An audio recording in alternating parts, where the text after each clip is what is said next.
睡觉打呼，那不是吵，是呼吸在失调。很多人以为自己睡得很好，但其实正在默默伤身。睡眠噪音不只吵到枕边人，也让你自己的身体越来越差。精神差、鼻塞、肠胃不顺、肩颈硬、肤况差、情绪低落，很多都是睡眠失调在害你，忽视它就是在消耗自己的健康。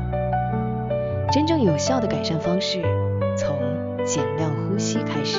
白天练习呼吸少一点、慢一点的呼吸，夜间的睡眠噪音就会慢慢下降。睡得好是人生 CP 值最高的投资。从慢呼吸开始，身体会给你最好的回报。